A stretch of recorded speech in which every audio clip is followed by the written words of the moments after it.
আজকে আবার তিনটে বেঙ্গলি ফ্রেজের ইংরেজি দেখা যাক এবং এর অ্যাপ্লিকেশনগুলো দেখে নেওয়া যাক।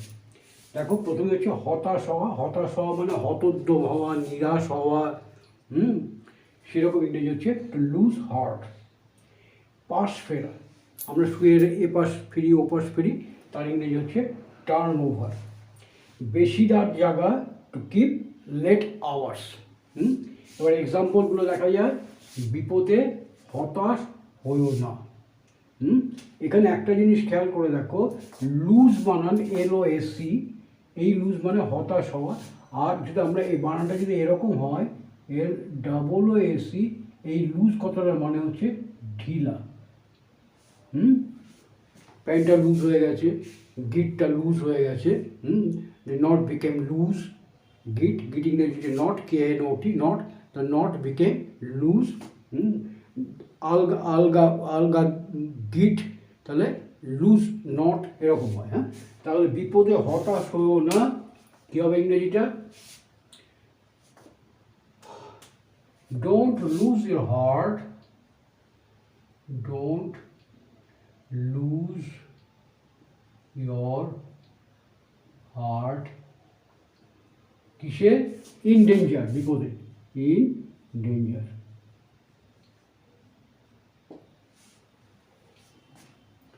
এই দেখো, don't lose your heart in danger, এটা অনেক সময় আমরা এরকমভাবে বলতে পারি বা বলে থাকি, you should not lose your heart. এই ডোন্ট লুজ ইউর হার্টের জায়গায় আমরা কী বলতে থাকি? You should not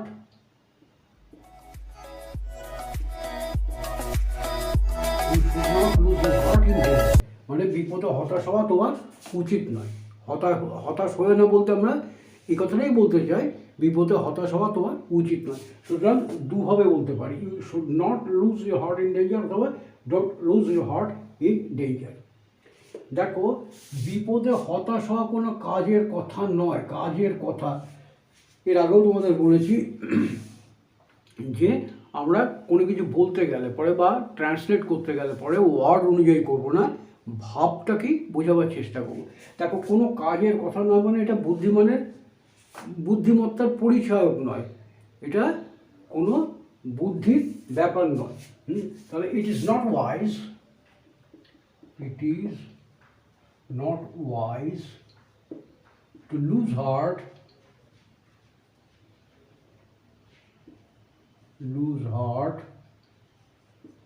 in danger. You have English. It's not wise to lose heart in danger. এবার দেখো, এরপরে একটা দেখো, মনে রেখো অকৃতকার্যতায় কৃতকার্যতার সোপান। এটা হচ্ছে একটা ইডিয়মস আছে, failure is the pillar of success. অর্থাৎ তুমি অসফল হতে হতেই যে এক্সপিরিয়েন্সটা তুমি গেইন করবে, তারপরে তুমি সাকসেসফুল হবে। ইউ উইল সাকসিড, তুমি কৃতকার্য হবে, ইউ উইল সাকসিড, অথবা ইউ উইল বি সাকসেসফুল। তারপর দুটো হলো, দেখো, ইউ উইল সাকসিড, তুমি সফল হবে। আর এখানেও দেখো, সাকসিডটা হচ্ছে ভার্ব আর সাকসেসফুল এটা হচ্ছে তোমার অ্যাডজেক্টিভ। সফল, ঠিক আছে? তাহলে মনে রেখো অকৃতকার্যতায় কৃতকার্যতার সোপান। ইংরেজিটা কি? Failure is the pillar of success.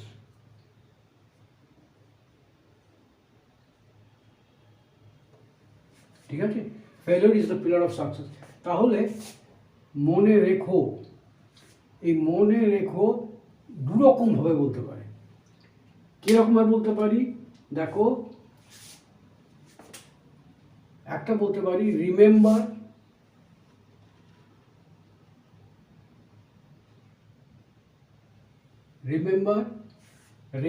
Failure is the pillar of success বলার সময় এরকমভাবে বলবো। লেখার সময় আমরা লিখতে পারি রিমেম্বার দ্যাট কথাটা না বলার সময় আমাদের বলার দরকার নেই। Remember failure is the pillar of success. হ্যাঁ, আরেকটা কি বলতে পারি, মনে রেখো, keep in mind, keep in mind. তাহলে keep in mind that failure is the pillar of success, অথবা remember failure is the pillar of success. সুতরাং প্রথম অসফলতার জন্য নিরাশ হওয়া ঠিক নয়। তাহলে সো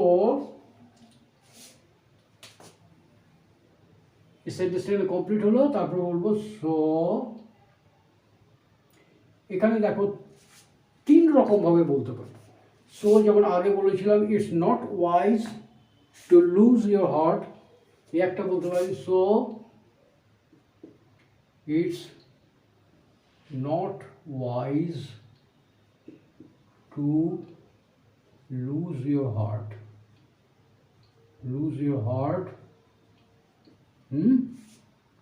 এই একটা হতে পারে।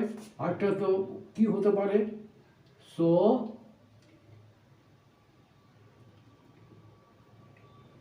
দেখো, লুজ ইয়োর হার্ট প্রথম অসফলতার জন্য, for the first failure, for the first first failure.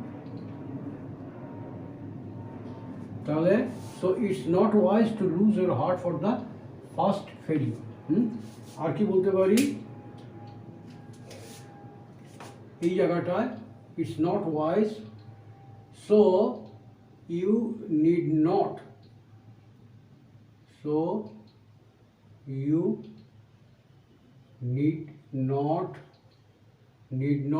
lose your heart, need not lose your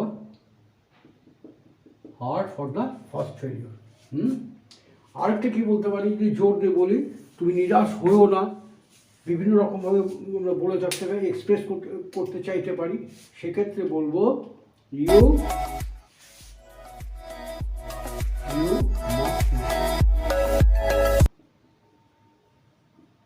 must not lose your heart for the first failure.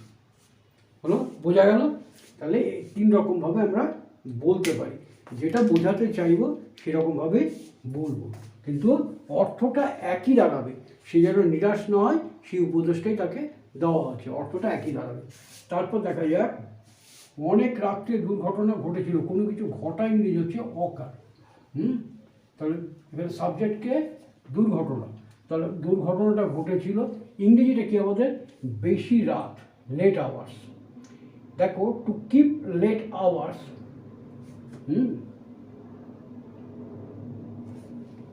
Two keep late hours মানে বেশি রাত, আর to keep late hours বেশি রাত জাগা। তাহলে অনেক রাত্রে দুর্ঘটনাটা ঘটেছিল, তাহলে অ্যাক্সিডেন্ট এইটা অনেক রাত্রে দুর্ঘটনা ঘটেছিল। দ্য অ্যাক্সিডেন্ট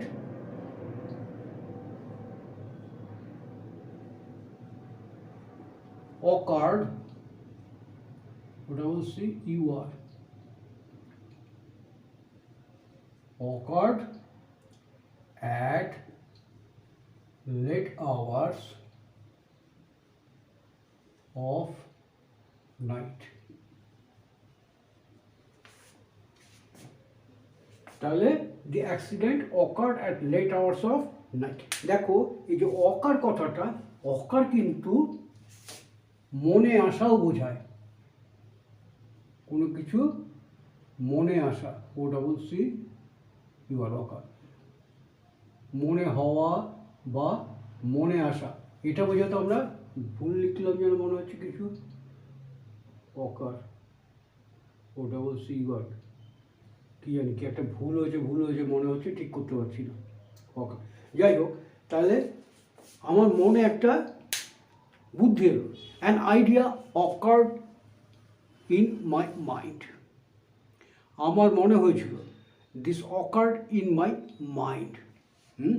তাহলে অকার কিছু মনে হওয়া মনে আসা এটাও কিন্তু আমরা অকারটাকে সেই অর্থ ব্যবহার করা হতে পারে। আচ্ছা, হতে পারে না, হয়। তাহলে the accident occurred at late hours of night. এইবার দেখো, বেশি রাতে জেগো না, এইখানে কিপ কথাটা ব্যবহার করবো। যেমন এখানে কিপ কথাটা ব্যবহার করিনি, এখানে কিপ কথাটা ব্যবহার করতে হবে। বেশি রাত জাগা আছে বলে সেই জন্য কিপ কথাটা ব্যবহার হবে। তাহলে বেশি রাত জেগো না, ডু নট, এইটা বেশি রাত জেগো না, do not keep late hours. বেশি রাত জেগো না, do not keep late hours. তারপর দেখো, পড়াশোনার জন্য তিনি বেশি রাত জাগতেন। কোনো অভ্যাস থাকলে, এর আগে বলেছি লেট বানানটা ভুল লিখলাম বোধহয় এখানে, এলএটি, নট কিপ লেট আওয়ার্স। লেখার সময় বোধহয় এলএটি লিখে গেছিলাম, HOURS, আওয়ার, HOURS, আওয়ার্স ঠিক লিখলাম তো? হ্যাঁ, HOURS। আচ্ছা, পড়াশোনার জন্য বেশি রাত জাগতেন। দেখো, কোনো কিছু অভ্যাস বোঝাতে গেলে আমরা ইউজ টু এই কথাটা ব্যবহার করে থাকি। হ্যাঁ, তিনি বেশি রাত জাগতে অভ্যস্ত ছিলেন। তাহলে কি বলবো? হি ইউজড টু, এই যে বেশি রাত জাগা, টু কিপ লেট আওয়ার্স, তাহলে use to keep late hours.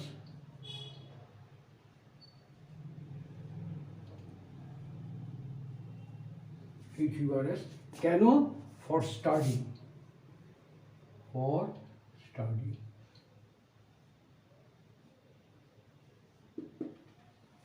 he used to keep late hours for study. Okay? এইবার দেখো, একটা বাদ দিয়ে চলে গেলাম মাঝখানে, পাশ ফেরা। পাশ ফেরা ইংরেজিটা কি? To turn over. তাহলে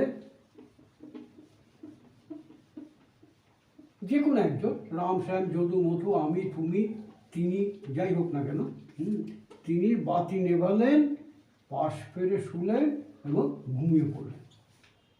তাহলে এক কথা আমরা কি বলি, বাংলায় বলার সময় বলি, তিনি বাতি নিভিয়ে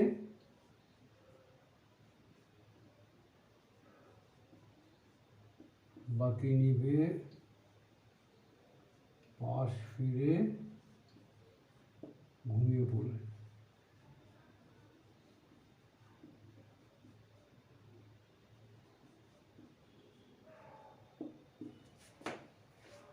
এখানে দেখো, আমরা কখনো কখনো বাংলা যেখানে টুকরো টুকরো করে বলে ইংরেজি করার সময় জুড়ে দেই, আবার কখনো কখনো ইংরেজি যখন বাংলা যখন একসঙ্গে বলছি, ইংরেজি করার সময় টুকরো টুকরো ভাগ ভাগ করে দিই। দেখো, তিনি বাতি নিভিয়ে পাশ ফিরে ঘুমিয়ে পড়লেন। বাংলা বলার সময় একসঙ্গে বললাম, কিন্তু ইংরেজি বলতে গেলে আমরা তিনটে পার্ট করব। বাতি নেভানো একটা, পাশ ফিরে একটা, ঘুমিয়ে পড়া, তিনটে পার্ট করে দেবো। এবং এগুলোকে বলে তোমার কম্পাউন্ড সেন্টেন্স। হ্যাঁ, তাহলে he switched off the light. দেখো, থামলাম। He switched off the light, turn over the bed and slept. এই যে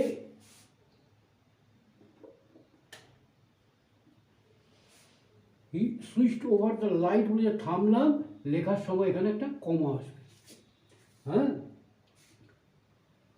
পাশ ফিরলেন, turn over the bed, turn over the bed বলে থামলাম, সেই জন্য এখানে একটা কমা বসবে। এবং ঘুমিয়ে পড়লেন, অ্যান্ড স্লেপ্ট।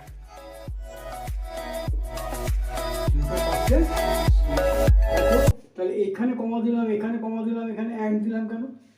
কতগুলো যদি পরপর বলা হয় সেগুলো কমা দেওয়া হয়, কিন্তু শেষে যে কথাটা বলছি তার আগে অ্যান্ড বসে।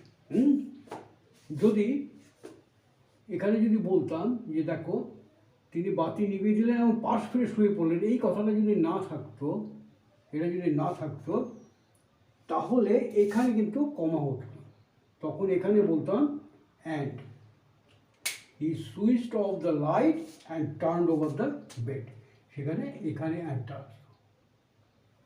বোঝা গেল? তাহলে কমা আর অ্যান্ড এই দুটো কীরকমভাবে ব্যবহার করব এটা নিশ্চয়ই বুঝতে পেরেছো। ওকে, তারপর দেখো পাস্ট ফ্রেজ। আমি বললাম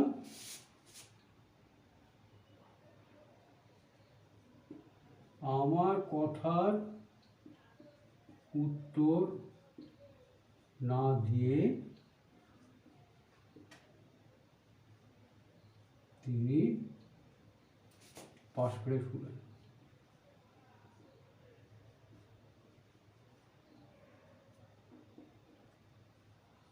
পাশ ফিরে শুলেন। আমার কথার উত্তর না দিয়ে তিনি পাশ ফিরে শুলেন। দেখো, উত্তর না দিয়ে, not answering me, my question বলার দরকার নেই, আমার কথা, আমার প্রশ্ন, এই কথাটা বলার দরকার নেই। আমার কথার উত্তর না দিয়ে নট অ্যান্সারিং মি। তাহলে এটা আমি দুরকম বলতে পারি। দেখো কীরকম, দেখো একটা কথা, সে ইচ্ছে করে উত্তর দিল না, অথবা সে বুঝতে পারেনি আমি প্রশ্ন করছি। অনেক সময় হয় কোনো অসুস্থ লোক আমরা দেখতে গেছি, জিজ্ঞেস করলাম আপনি কেমন আছেন, হ্যাঁ, তাকিয়ে দেখলো, কোনো উত্তর দিল না, পাশ ফিরে শুয়ে পড়লো। অর্থাৎ একটা প্রশ্ন করা হচ্ছে, সে সেটা বুঝতেই পারেনি। এরকম একটা ব্যাপার হয়। আরেকটা হচ্ছে, কাউকে আমি, সে সুস্থই আছে, তাকে আমি একটা কোনো প্রশ্ন, সে হয়তো আমার উপর রেগে আছে, তাকে আমি একটা কিছু বললাম, সে কোনো উত্তর দিল না, উত্তর না দিয়ে, উত্তর দেওয়ার পরিবর্তে সে পাশ ফিরে শুলো। অর্থাৎ আমার কথা তার পছন্দ হয়নি, আমার সঙ্গে সে কথাও বলতে চাইছে না। এরকম দুটো ব্যাপার হতে পারে।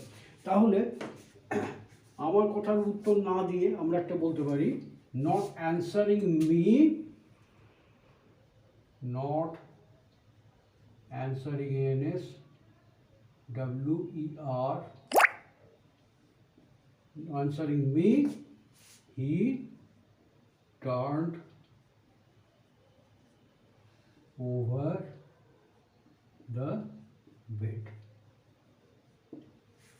Not answering me, he turned over the bed. লেখার সময় এখানে একটা কমা আসবে, আর বলার সময় কমার প্রশ্ন নেই। ঠিক আছে? আরেকটা হতে পারে কি, আমি তাকে জিজ্ঞাসা করেছিলাম, সে আমার প্রশ্নের উত্তর দেবে, সে সজাগ আছে, সুস্থ আছে, কিন্তু সে উত্তর দিতে চাইলো না বলে উত্তর দিল না। সেখানে হবে নট অ্যান্সারিং মির জায়গা হবে ইনস্টিড অফ, এটা তোমাদের আগে করিয়েছিলাম, পরিবর্তে ইনস্টিড অফ অ্যান্সারিং মি,